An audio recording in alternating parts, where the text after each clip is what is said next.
if you're adding different colors to your diet, you are giving your body the opportunity to absorb variety of vitamins, minerals, and nutrients in your body. When you get older, certain things, certain hormones are not synthesized by the body. What foods help improve gut health? And So probiotics are the bacteria, and prebiotics are the food for those bacteria. Now, what is happening is, because of these stress that we are taking internally, the cortisol levels are increasing. major dietary changes you think every woman over 30 or 40 should start immediately? What type of protein you are adding is also very important. So try to Namaskar and keep 30% or 20 to 30% of your food intake as carbs in your diet. women, when they cross age of 50 or 60, do Start preparing your body for a better adaptability to the treatment side effects. Even with kids, I always say, don't forcefully give kids the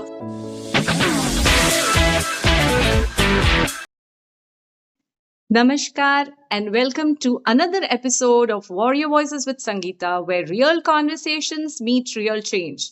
Today, we are talking about something every woman eventually feels but rarely discusses: how our nutritional needs shift once we cross 30s and 40s, and how the right dietary choices can protect our hormones, energy, mood, and long term health. In this episode, we will also talk about how personalized nutrition can support cancer treatment, speed recovery, and bring comfort and clarity to patients and caregivers. To guide us, we have a very special guest, dietitian Priya Kataria, senior clinical nutritionist and therapy delivery lead at Carer, a nationally recognized expert who has supported over 10,000 cancer patients with precision based integrative nutrition planning. Welcome to Audio Voices with Sangeeta Priyaji. Thank you so much. I'm very happy to share the screen with you here and help everyone understand the role of nutrition in all the different aspects of our life. I'm sure everyone is going to learn something today. So let us start with your association with Carer and the role you play as a senior clinical nutritionist and therapy delivery lead. Carer is a technology based and a personalized cancer care service provider.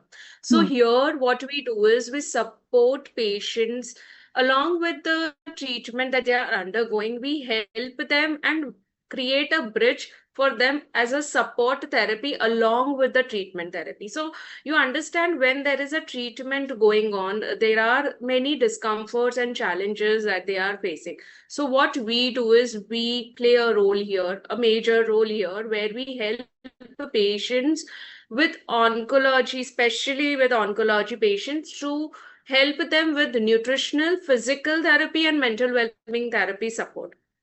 Okay. And the one of the most best part of our services is that we help them with 24/7 monitoring and accessibility. So we are connected with them 24/7, and we help them with a very science backed approaches that we do. It is not something that just read it online and you give them the advice. That's awesome. You do this online or is it offline also available? No, it's only an online platform, but it's a pan-India company. So we have our therapists spread out across India, and the patients also that we get are also, they are Indians from all the different regions that we get. It can be south, north, east, west, everywhere, and we help them with their cultural background, understanding their cultural background and everything, and help them in their own space, because we know already the traveling in terms of hospital visits and all that is a very tedious task.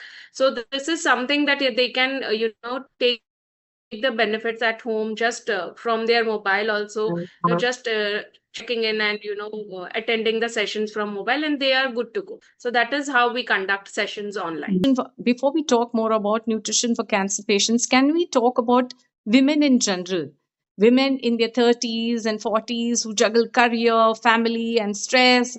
How does that stress impact nutritional needs? See, stress is nowadays a major factor. So everybody, each and every person that you meet has some or the other forms of stress that they are undergoing. It can be personal issues, it can be family concerns, it can be health concerns, it can be professional life, entrepreneurs. So there's a lot of things that are happening in and around. And specifically with women, we know that hormones play a very important role here. And when we are under stress, the hormones also kind of trick you with different symptoms that you don't know that are actually related to hormones. For example, you are taking a lot of stress, you don't know, you're not realizing that you're taking a lot of stress, but you are internally thinking about many things together. Will I be able to achieve this? Will I have to do this? I Hmm. have to bring my child home. I have to... So there are Hmm. multitasking that most of the Hmm. women are undergoing. So what is Hmm. happening is, because of these stress that we are taking internally, the cortisol levels are increasing. Hmm. But we don't know. As a body, Hmm. we don't know what is happening internally. But when this cortisol levels are increasing, your appetite is also fluctuating. So if your Hmm. appetite is in cortisol levels are increasing, appetite is increasing.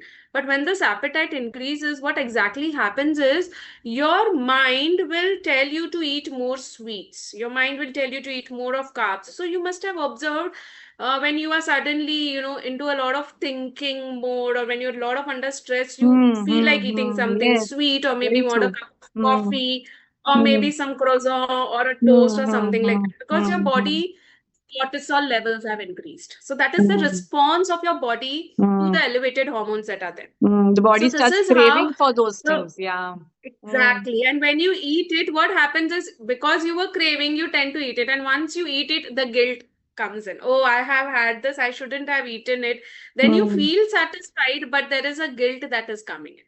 So Hmm. again, that guilt again releases a different set of hormones. Hmm. So you Hmm. see, there is a cycle that is juggling, and all these things, what will happen is, all these fluctuating hormones will Hmm. also affect your insulin Hmm. levels. Hmm. Your Hmm. insulin sensitivity is affected. So you see, your sleep is affected, your gut health is affected. So everything that starts Hmm. with a very small change, but Hmm. then affects when it is continuing for a longer period of time, Hmm. then you see that this is actually affecting your health internally. Some days you Hmm. will feel, okay, so today, oh, that's only one time that I'm eating this, so let me indulge in this. But then Hmm. it becomes a pattern. Whenever, Hmm. suppose for example, you feel a lot of stress, you had a lot of task at work, and you're not able to complete it, and in that stress you try to, okay, chal, I'll have one cup of coffee today along with one bread toast or something. You had it, you felt better, and then you were able to work better. Next Hmm. time when you are under the same situation, you'll feel, oh, that day I felt better after eating this, I'll have it again. Hmm. So then what is happening? You're trying to create a pattern. Hmm. For that moment you feel better, but later on, when your body is releasing these hormones in a very unbalanced way, your health is getting affected slowly and gradually.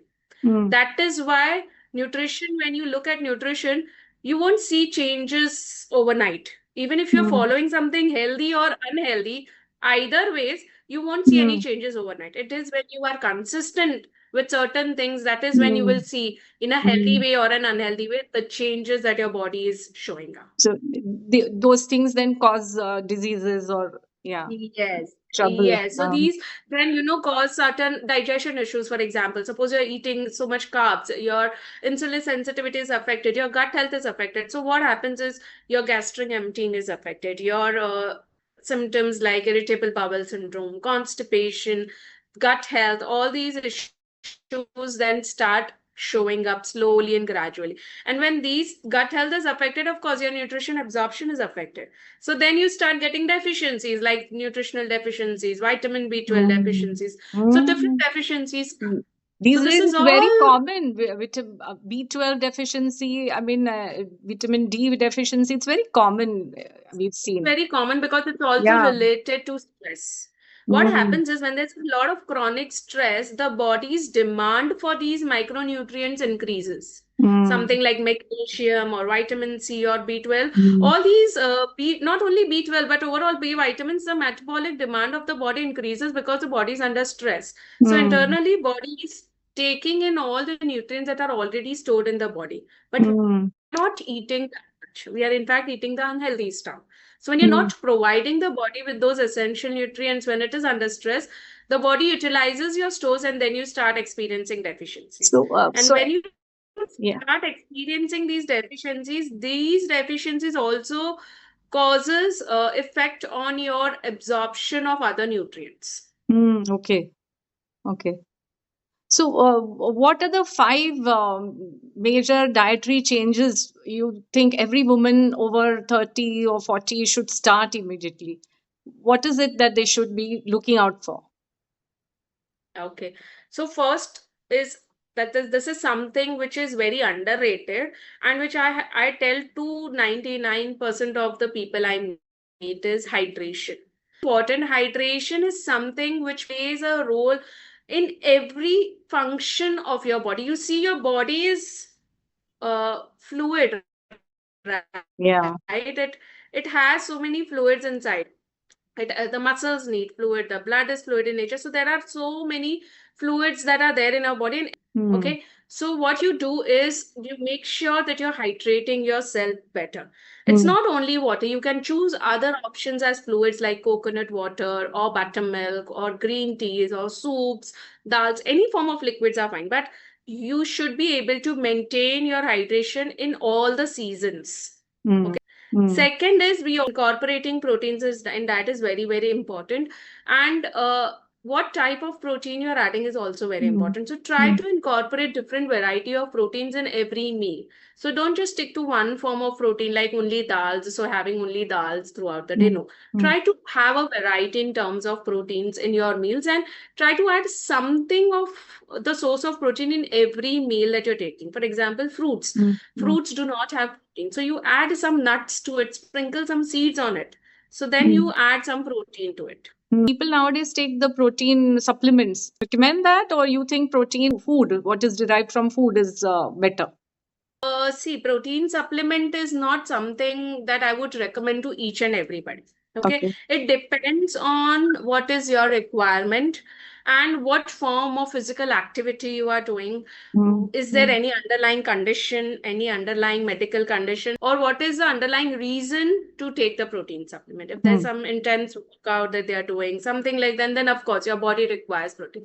So you mm, need a different form of protein. So it depends mm, again on what is the need for the mm, protein supplement. If you are able to meet your requirement through body for your body through food, then it's good.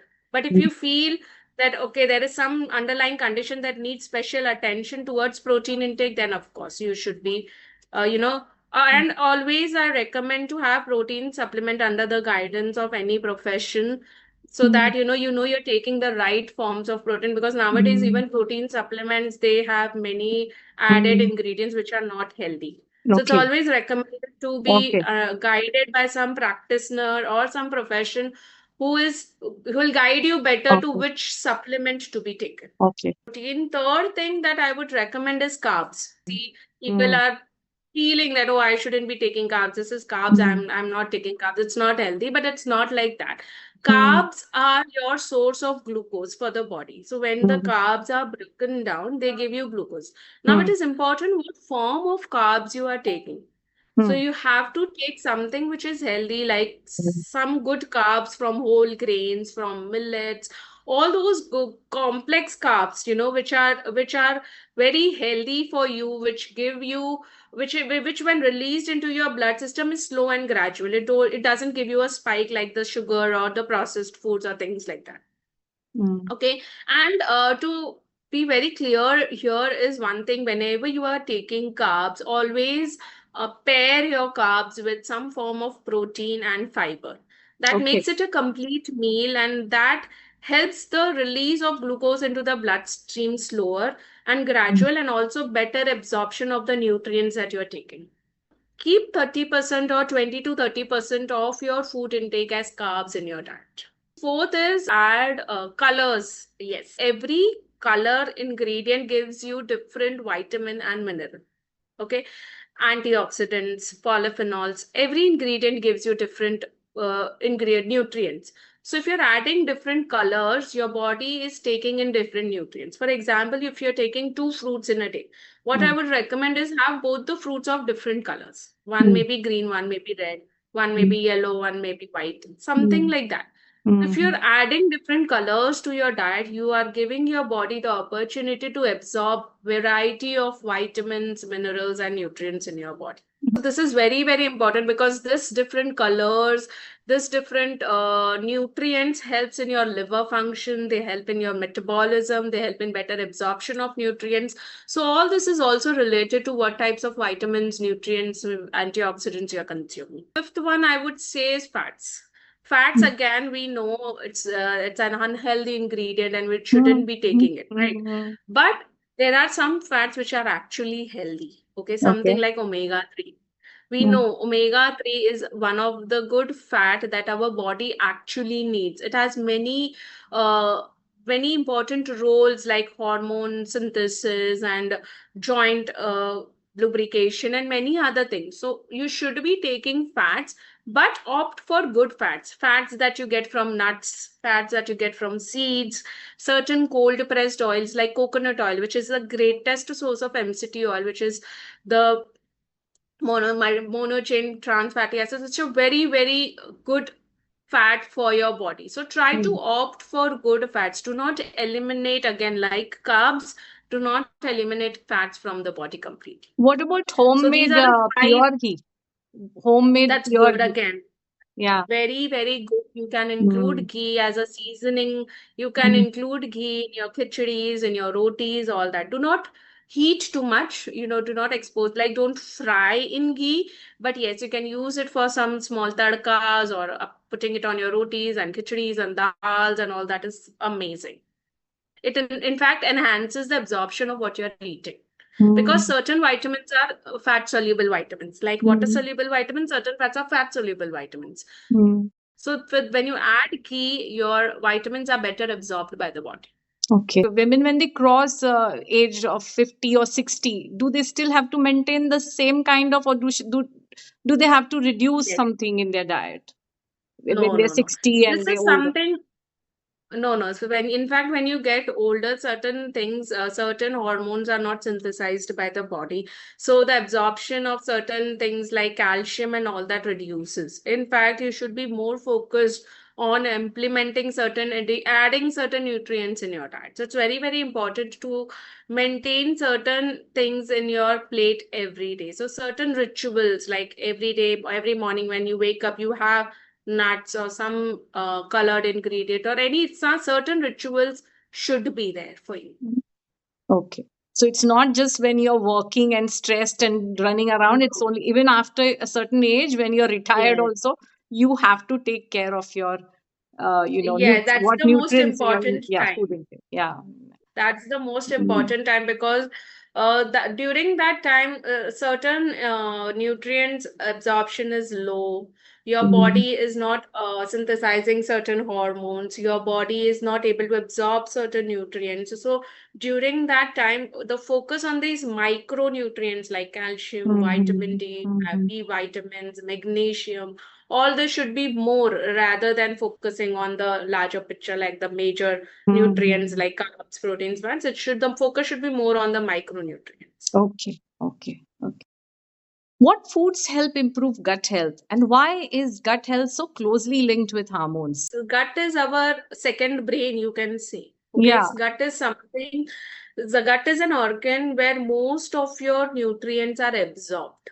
Okay, Mm, and that is only done when you create a favorable environment for them. mm, Now, this mhm, favorable environment is the microbiome that we say the gut bacteria. mm, Now, these gut bacteria, they are not single one or two gut bacteria that we want. There are mm, trillions and trillions of gut bacteria that our gut actually needs. And this is mm, not only one bacteria in trillion numbers.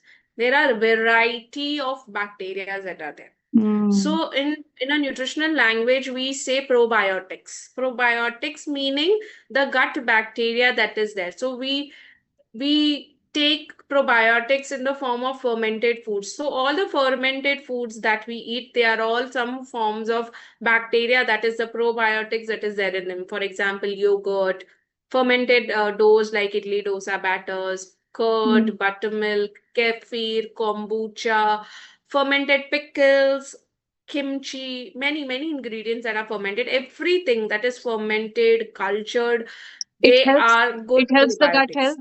It helps you improve your. Yes, Yeah. yes, it Okay. does. So what you're doing is you are taking in those bacteria and providing your gut with a favorable environment. Mm-hmm. Okay.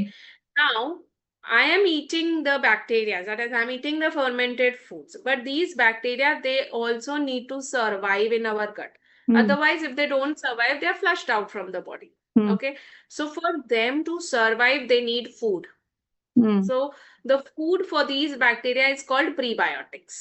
Okay. I was going to just ask you that. Prebi- What is that? Yeah. yeah, so whenever you speak about gut health, probiotics and prebiotics is something which will always be there. So probiotics are the bacteria and prebiotics are the food for those bacteria. Now, what is this prebiotic? Where do you get this prebiotics from? So Mm-hmm. prebiotics is mostly the fiber in the diet. Okay. Mostly. So Okay. most of the fruits, vegetables, legumes, millets, again, that is the fiber that is present in all these things are the food for your prebiotics. Okay. So whenever you are eating good fiber, you are feeding these bacteria to multiply more, to create more favorable environment for the gut and better Mm-hmm. absorption of nutrients. Mm-hmm.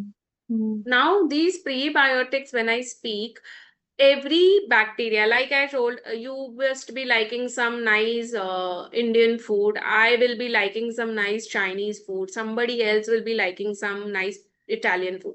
So we all have different taste. Similarly, different bacteria in our body also have different taste. So if you Mm. just feed the same ingredient, you're just feeding one bacteria who likes that ingredient. Mm. So give variety. Every ingredient that has fiber in it has a different form of fiber. It's not the same fiber. Okay. Every ingredient has different forms of fiber. So Mm-hmm. these bacteria, they also feed on these different ingredients. So when Mm-hmm. I say make the plate colorful, include different colors, this is Mm. also one of the reason to add the colors to fibers to the diet to help Mm. your gut microbiome to flourish better. Okay. Initially we are very active, we do everything. Oh, I'm going to follow Mm. this and I'm going to do this. So Mm. you do this for 10 days, 15 Mm. days, okay, so Mm. everything Mm. goes well. Then it tapers down slowly and gradually, you Mm. Mm. lose consistency and some things Mm. go wrong. Mm. Then you won't see the effects. If you're Mm. following something, consistency is the key. Try to Mm. implement it on a daily basis. You will Mm. see when your gut health is improving, there is a connection between your gut and brain. Okay. So Mm. when your gut health is improving, your hormonal imbalance will start balancing out. Your inflammation in the body will improve. Your immunity will start improving. Your energy levels will Mm. start improving. There are many things that you'll start observing slowly and Mm. gradually because this gut health is also related to your hormones. Okay, Mm. all the gut, whatever is being absorbed by the gut microbes also play a role in your hormones, signaling pathways, and all those things. So when your gut is healthy, all the things will get Fall better. in So place. it's Yeah. very important to focus on your gut health and make sure that you're eating healthy to improve your gut. When you take any medicine, when Mm. when you fall sick, you eat antibiotics, you eat certain Mm. steroids.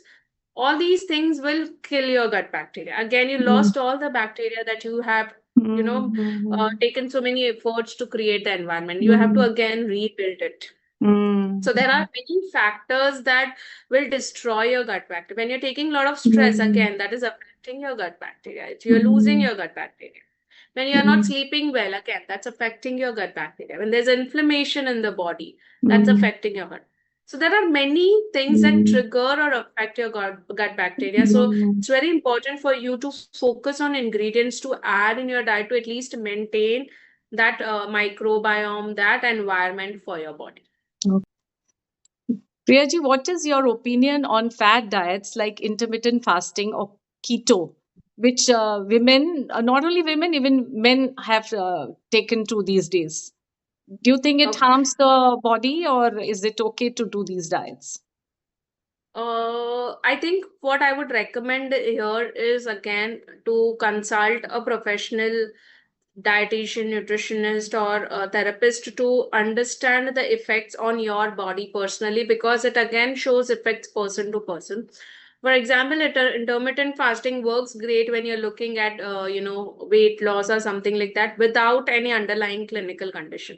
But if you have any clinical condition, or even in case of say perimenopause or premenopause conditions or things like that, you might observe certain challenges or side effects with these type of diets, because they do challenge your menstrual cycle, they do affect your hormones. If you are undergoing any treatment, for example, if there's no underlying condition, and if you're looking at your weight loss or toning body and reducing the fat percentage and all that, then it's of course a good. I wouldn't say that it's completely bad. It is good. It has its own benefits, but again, it is always recommended to do it under some guidance. Mm. Similarly, for keto diet, uh, what is the keto diet actually was used initial days, when the keto diet was there, it was actually used as a therapeutic diet, okay, in certain clinical conditions where your requirement for protein was way too high and your carbs intake should be very low. In such clinical conditions, like epilepsy or gliomas or things like that, where the keto diet was actually used. But nowadays, it has become something which is used even for weight loss and all those things. So Mm. what I would recommend is, let's just keep it as it's used for therapeutic use. When you are doing it for weight loss or something like that, when you're focusing only on protein and not providing carbs to your body, you are also making your body deficit of certain nutrients. So you're restricting your body with certain other nutrients also.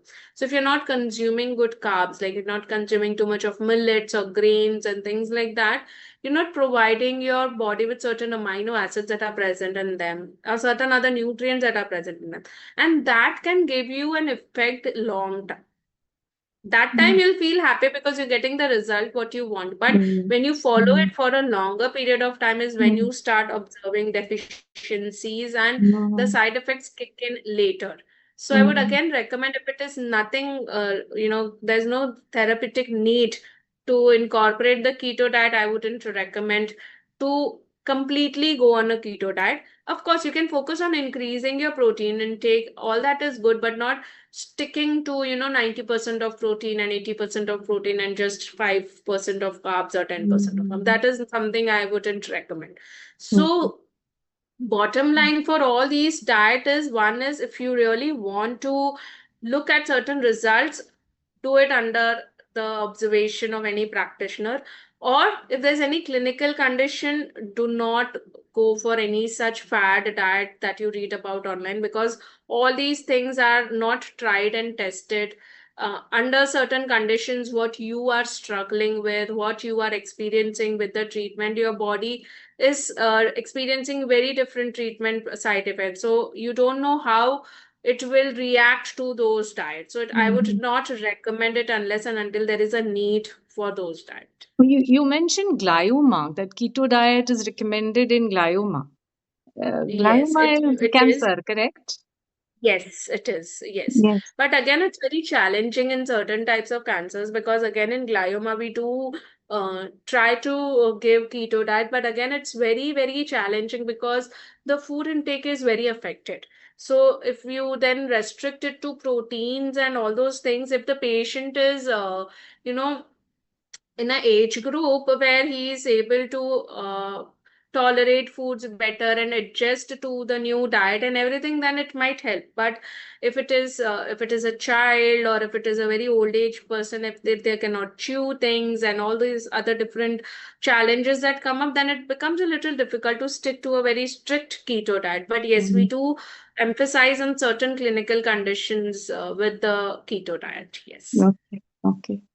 So coming back to your role as the head of onco nutritionist at Carer, how important is nutrition during active treatments like chemo and radiation? Does it really help to follow a diet? Does it really help in the side effects? Does it reduce it? So basically, nowadays, nutrition support has been considered as the fifth pillar in the treatment of cancer. With along with surgery, chemotherapy, radiation therapy, immunotherapy, doctors are also now considering nutrition therapy as one of the supportive therapy.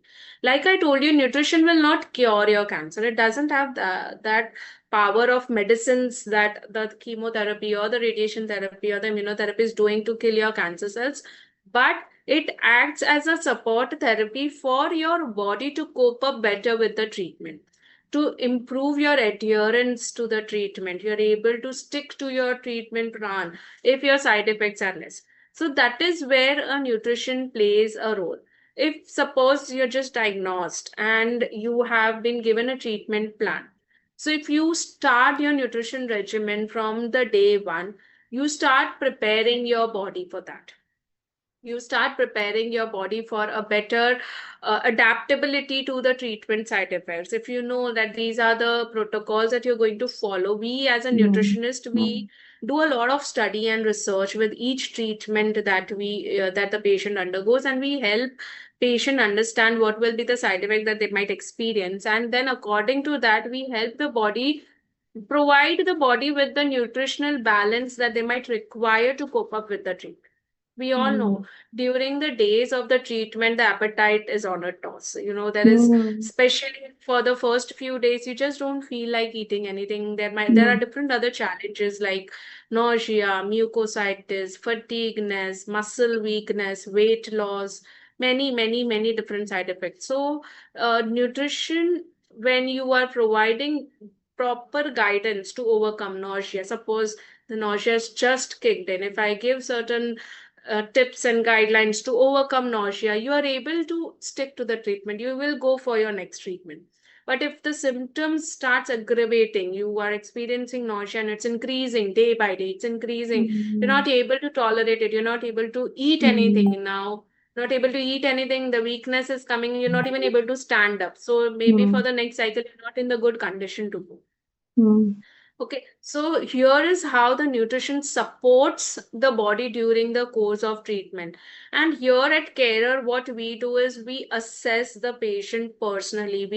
We do a thorough assessment. We take in all the reports. We read in all the medications. We read in all the treatments that have been advised. We understand the routine of the patient. We understand the diet preferences, what is the intake, what are the routine that the patient is following, everything. And depending on that we help with diet plans which are science backed also, and which are adhering, or which are something similar to what they're already following. Because when you are in treatment, there's already a lot of stress and things that are coming in your mind, and again, one more change of completely changing your diet is an additional stress. So we Mm. don't do that. We just work around the same routine, just playing around with the good ingredients that can be added to the already ongoing routine or the meals that they are taking. Also, what Mm. we do is we help them uh, to include certain ingredients which are anti-inflammatory in nature, which helps them with their immunity, because that is something which is at stake during the treatments. Mm. Immunity, antioxidants, inflammation, all these things are something that are taken care of. So in certain treatments, you need antioxidants. In certain treatments, you should be avoiding antioxidants. So it's again depending on how what treatments is going on, and depending on that, the nutrition is adjusted every week. So week by week, we have Mm. sessions, follow-up sessions, and therein we adjust their nutrition plans and help them with better balance in their body. So if you had to give one message to families who are supporting a cancer patient, what would it be? See, I can understand along with the patient, the families are also too much under stress. They are also, trying to give their best for the patient to overcome the challenges and the discomforts.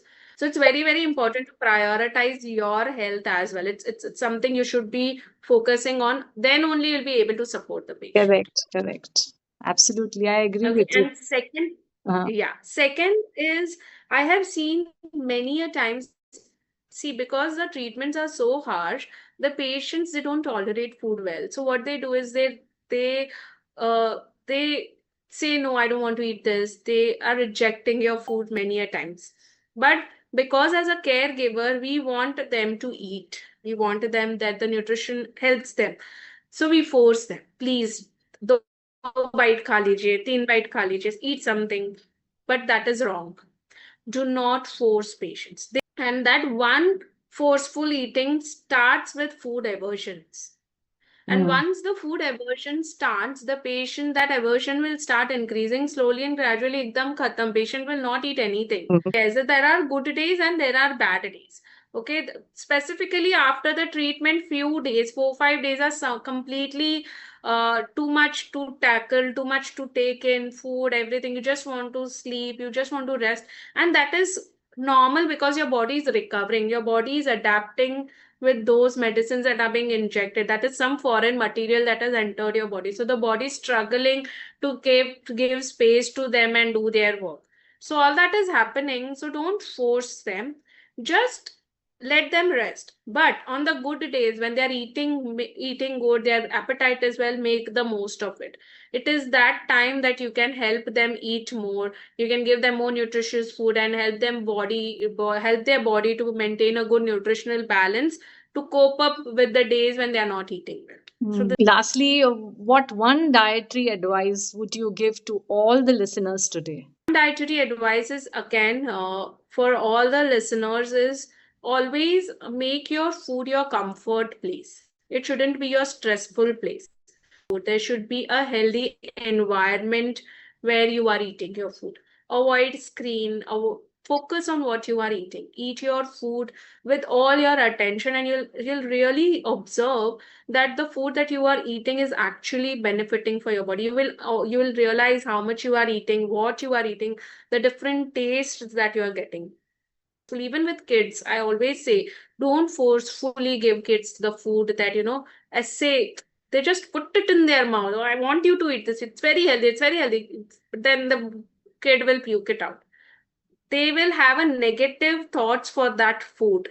Okay, they'll not have positive thinking towards that food. So create an environment which is healthy, which is good, and it should be something that you really look forward to. So you should be, comfortable with what you are eating. It is not that all the fancy ingredients if you include and you are very healthy. No. It's okay if you're really happy with your dal chawal, have your dal chawal. That's completely fine. But it should be something that you are satisfied and happy about. Correct. Good piece of advice. So, Priya, thank you so much for sharing your time, your expertise with us today. The work you all are doing at Carer is really inspiring. That's awesome work that you all are doing. Many cancer patients must be benefiting out of this personalized, Yes. nutritional what you all are giving. Your guidance today will help countless women understand their bodies better and take charge of their long term health. To my listeners, if there's one message to take home today, it is this: every patient deserves personalized, compassionate nutrition care that aligns with their treatment. And to all the young women, your 30s and 40s are the perfect time to nourish your body with intention. Build strength from within and prepare for a healthier future. Small changes today can transform your life tomorrow. If this episode brought clarity or comfort, share it with those who deserve to feel supported and informed. Until next time, this is Sangeeta reminding you to stay aware, stay inspired, and always listen to your inner voice. Do not forget to like, share, or comment on the channel. Thank you so much. Good day.